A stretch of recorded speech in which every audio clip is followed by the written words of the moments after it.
خرابي حاضن القرش. تقولي ما بخافش. الله اكلهم لذيذ قوي. شايفين سمكه ليها شفايف. يا ارفع ايدك. سبحان الله، الواحد حاسس انها بتضحك. طبعا هو الجسر ده امان جدا، بس برضه الواحد خايف. تحتنا تماسيح وشكلها جعان جدا.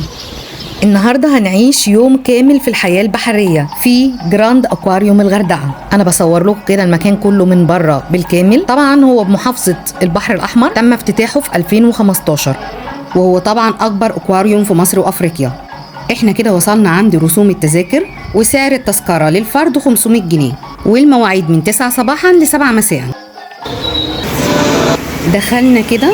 اول مكان معانا هنا هي الغابه الاستوائيه، وزي ما انتم شايفين كده صوت الميه والطيور والاشجار في كل مكان. عيشوا معايا كده اكنكم بقى في الغابه واحده واحده.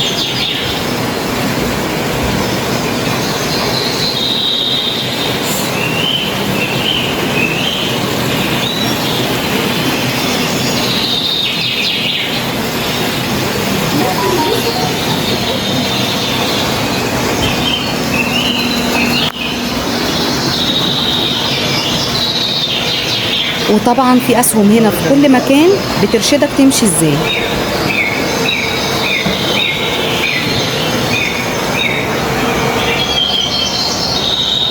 هنشوف دلوقتي في الغابة الاستوائية حاجة روعة. الأسماك دي بتعيش في المياه العذبة فقط، وهي موجودة في اليابان والفلبين بس. صندوق الأكل ده سعره 50 جنيه. لو حابب تأكل السمك، وفي برضو أكل للقرود، أكل للطيور، على حسب ما أنت حابب تشتري. الغريبة بقى في الموضوع هي ملهاش سنين، بتشفط الأكل. في مكان تاني نقدر نأكلها بإيدينا ونشوف بتشفط الأكل من إيدينا إزاي.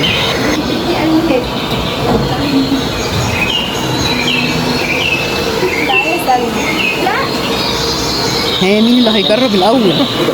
اكل السمك. اللي بصي ابدأ أنت الأول. راجل يا خوافة يا خوافة. يلا يا سلمى ابدأي أكلي. لا انت بترمي وتجري. ممتعة نزلي ايدك جدا. تحت خالص. نزلي ايدك في الميه.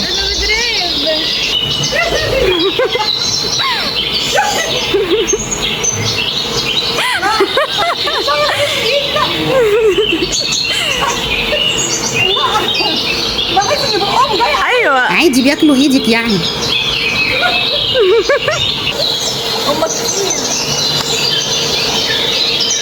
مش بتقولي ما بخافش.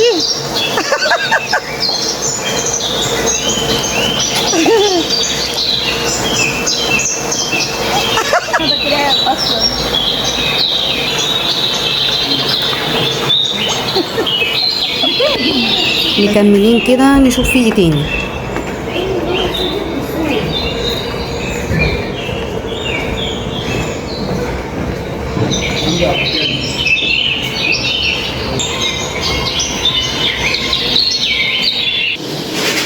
منطقة زواحف، تعبان كبير جدا. خرجنا هنا، منطقة حلوة جدا. احنا كده موجودين جوه حديقة حيوانات مصغرة. ده تمساح، ده نايم تقريبا. دي كده منطقة مخصصة للبجع. البجع جعان وعايز ياكل، اكلوه يلا. الله اكلهم لذيذ قوي. ما تقربيش.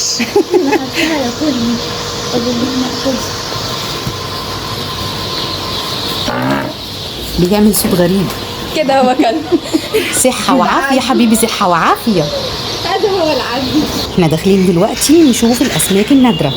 وطبعا في المكان هنا في أسماك بتعيش على المياه العذبة اللي هي دي، ولسه هنعدي كوبري بعد كده هنشوف الأسماك اللي بتعيش في المياه المالحة. ليه راسها مربعة؟ ايه ده؟ طبعا جنب كل مكان هنا في لوحة بتشرح كل المعلومات عن الأسماك. كملنا كده نشوف باقي المكان.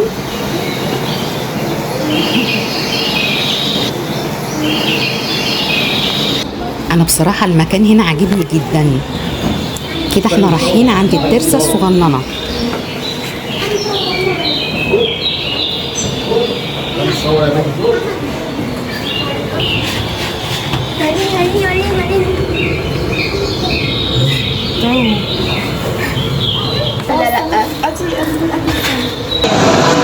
كده احنا وصلنا عند السمكة السامة واسمها سمكة الأسد. طالعين نعدي الجسر. احنا قدام الجسر اهو. طبعا الجسر ده بيفصل بين أسماك المياه العذبة وأسماك المياه المالحة. احنا خلصنا أسماك المياه العذبة، رايحين بقى نشوف أسماك المياه المالحة. طبعا هو الجسر ده أمان جدا، بس برضه الواحد خايف، الواحد مرعوب والله وهو معدي. احنا واحد واحد هيعدي عشان احنا خايفين.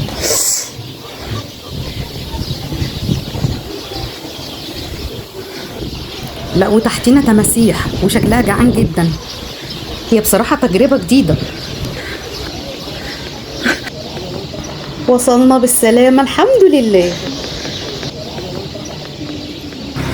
بصوا بقى شكل التماسيح، شكلها مرعب. مكملين بقى نخلص السلالم ونشوف موجود فيه ايه تاني. في مكان في النص كده ندخل ونشوف فيه ايه. خفاش. خفاش اهو على الطبيعة.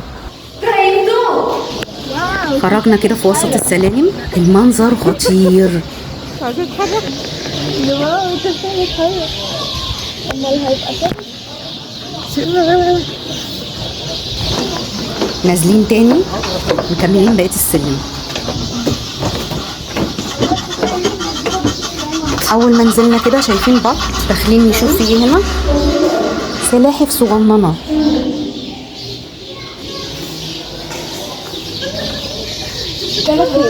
ده كده حيوان الجوانا.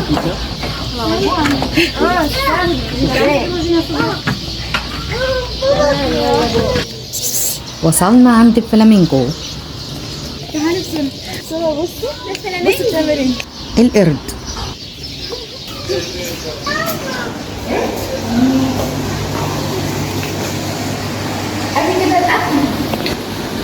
ده تقريبا كده قرموط.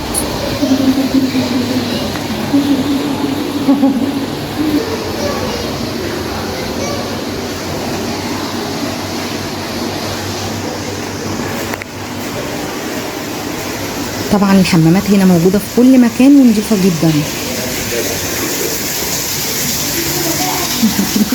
حلوة حلوة قوي سيرين.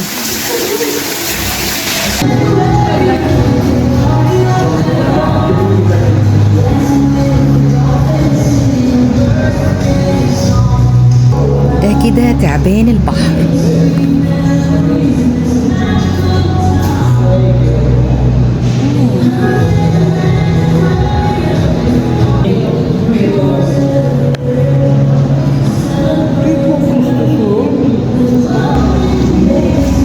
وصلنا كده عند الأحواض الزرقاء. الأضواء هنا روعة، لونها أزرق خافتة شوية عشان النور العالي بيأذي السمك.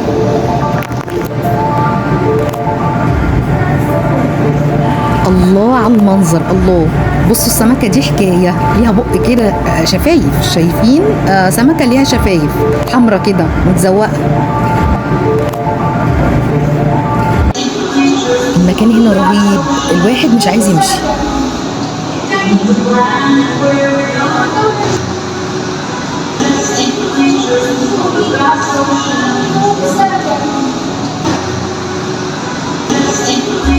الوان السمك هنا جميله جدا.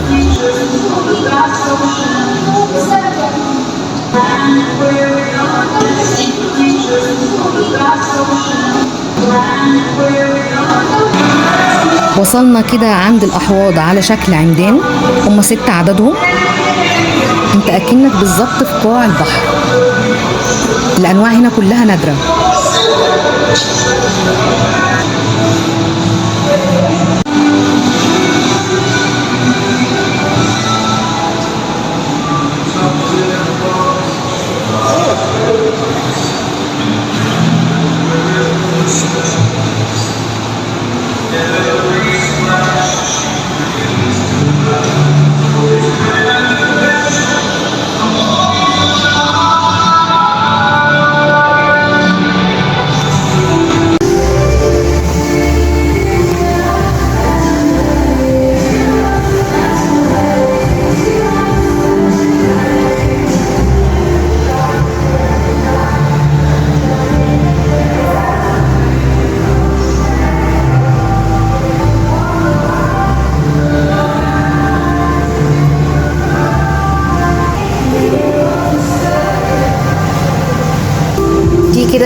السمكة بقى المتخفية تنزل كده وما تبانش، تاكل فجأة.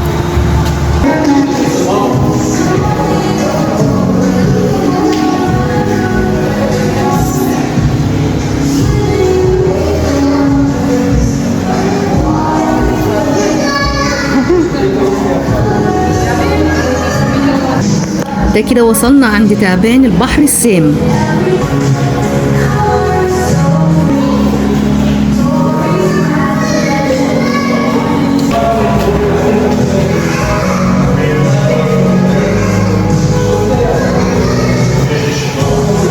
في سمكة هنا على شكل حجر اسمها السمكة الحجر، دي بتبقى موجودة في القاع وسامة وخطر جدا، وعلشان كده وانت في البحر بيقولك خلي بالك ما تدوس على الشعب المرجانية عشان ما تدوس بالغلط على السمكة دي وتأذيك لأنها سامة.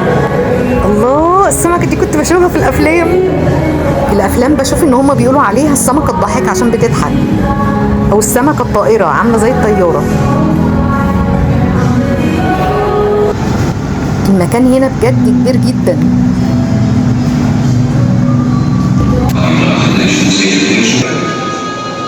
وصلنا عند مكان الحفريات.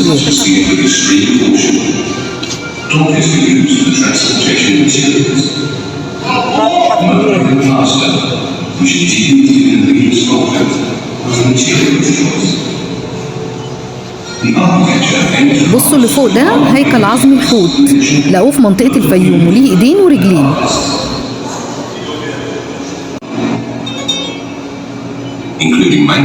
شرح كامل طبعا ليه واكتشفوه ازاي في وادي الحيتان في الفيوم. حجمه كبير جدا، الغريبة بس ان ليه ايدين ورجلين، سبحان الله.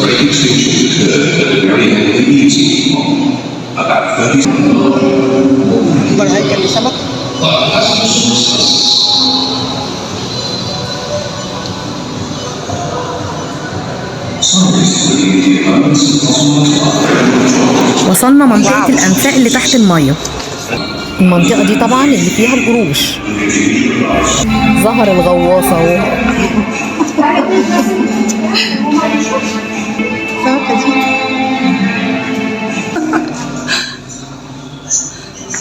السمكة جاية، ارفع ايدك.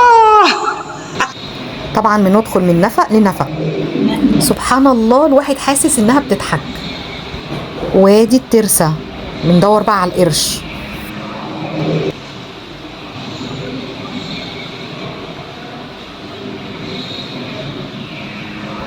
ادي القرش ظهر. في قرش هناك ابيض كده، لونه ابيض. المنظر بصراحة اكنك جوه قاع البحر ذات نفسه، منظر رهيب، مش عايز تمشي من المنطقة خالص. والقرش رايح جاي، نظرته نظرة حادة.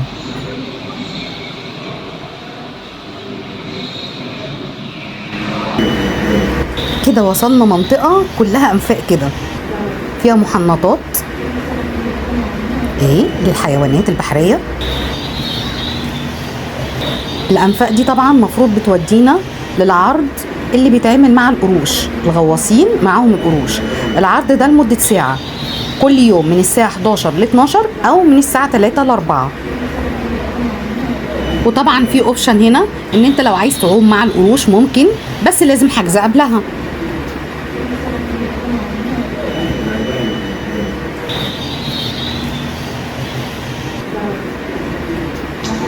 وصلنا كده مكان العرض، في مكان قدامنا اهو للجلوس قدام القروش. ودي كده كافيتيريا.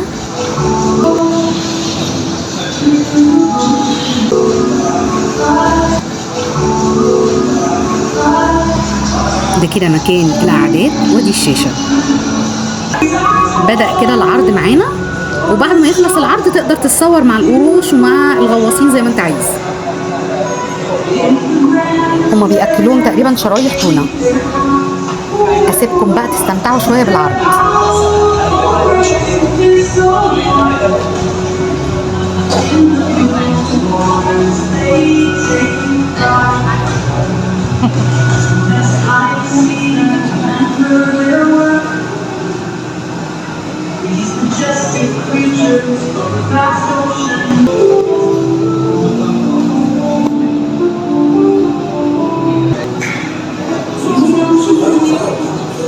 يا خرابي حاضن القرش.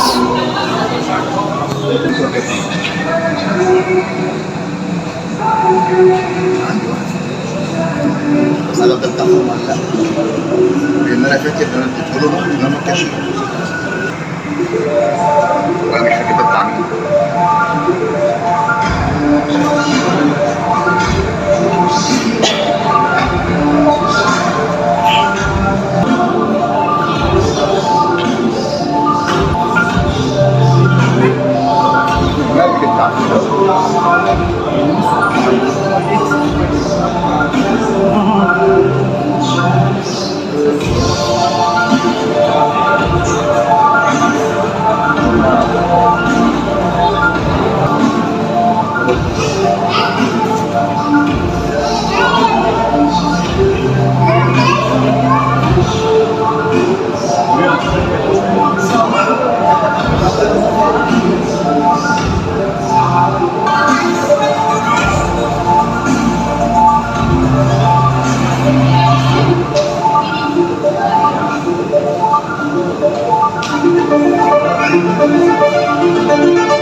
عمر اللي شغال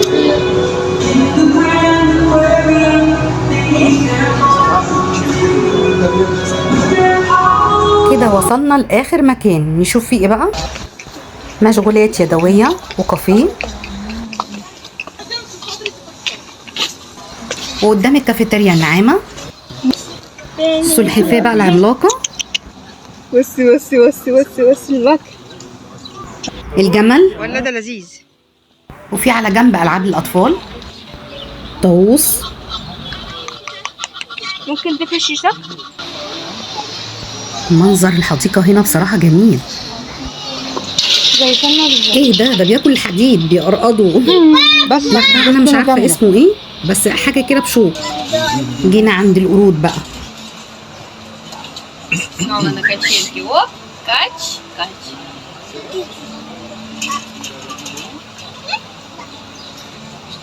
Что-то вроде не сидят. Класс. Точно ты, Маруська, на качельке? بيتمرجح. ده معرض بقى قبل الخروج.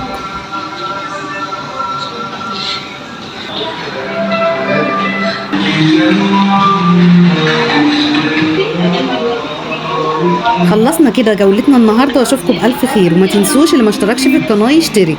سلام.